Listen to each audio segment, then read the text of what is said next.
நான் திக்கோடையிலிருந்து ரமேஷ் கதைக்கிறேன். கடந்த இயற்கை அனர்த்தத்தின் காரணமாக 2 வெள்ளப்பெருக்குகள் வந்து எங்களுடைய வெள்ளாமைகள் முற்றாக சேதமாக்கப்பட்டுள்ளன. இதில் கடந்த காலங்களில் பெற்ற அறுவடையை போன்று இந்த முறை பெற முடியாதிருந்தது. 2 வெள்ளப்பெருக்கு காரணமாக அண்மையில் 1000க்கும் மேற்பட்ட வயல்கள் இங்கு பாதிக்கப்பட்டன.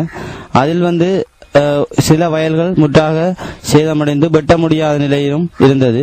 ஏனைய வயல்கள் நோய் தாக்கத்தினாலும் வறட்சியினாலும் பாதிக்கப்பட்டு அந்த வேளாண்மையும் குறிப்பிட்ட விளைச்சலை எங்களுக்கு தர முடியவில்லை.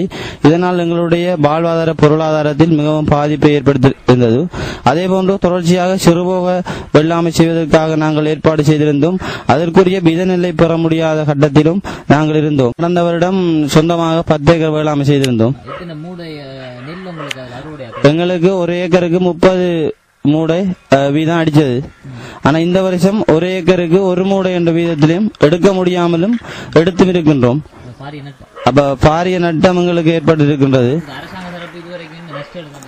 அரசாங்க தரப்பு அரசியல் மேடைகளில் பல அமைச்சர்கள் எந்தெந்த கருத்தை தெரிவித்தாலும் எங்களுக்குரிய சரியான ஒரு நிவாரணம், விவசாயிகளுக்கான ஒரு ஈடு செய்யக்கூடிய நிவாரணம் இதுவரை எங்களுக்கு வந்து கிடைக்கப்பெறவில்லை. சிறு வேளாண்மை ஆரம்பிப்பதற்குரிய பொருளாதார, அதாவது வித நெல், அடுத்து வந்து உரங்கள் பெறுவது மிகவும் கடினமாக இருக்கின்றது.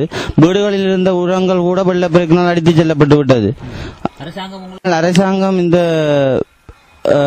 எங்களுடைய விவசாய செய்ய வந்து ஈடு செய்ய முடியாத அளவுக்கு இருந்தாலும் இயலுமானவரை எங்களுடைய விவசாய தொழில்களை நாங்கள் ஏதோ ஒரு வகையில கடன் பெற்றாவது இந்த விவசாய செய்திகளை செய்கிறாக நாங்கள் எண்ணி இருக்கின்றோம். இன்னும் வேலைகள் தொடங்கப்படவில்லை. அரசாங்கம் ஒரு ஏக்கருக்கு 10,000 ரூபாய் எங்களுக்கு நஷ்டஈடு பெற்றுத் தருவதாக கூறியிருக்கின்றது. அதே நேரம் வித நெல் பெற்றுத் தருவதாக கூறியிருக்கின்றது. ஆனால் இதுவரையில் எந்தவித ஒரு உதவியும் எங்கள் விவசாயிகள் எங்களுக்கு கிடைக்கப்பெறவில்லை.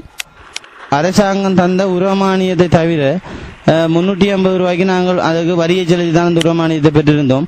அதே நேரம் எங்களுடைய அந்த வயல்கள், மற்ற வயலுக்குரிய விதைச்ச நெல்லுகள், உழவு இயந்திரம் எல்லாம் வந்து 1 ஏக்கருக்கு எங்களுக்கு ஒரு 40,000 ரூபாய் பணம் செலவாயிருக்கின்றது.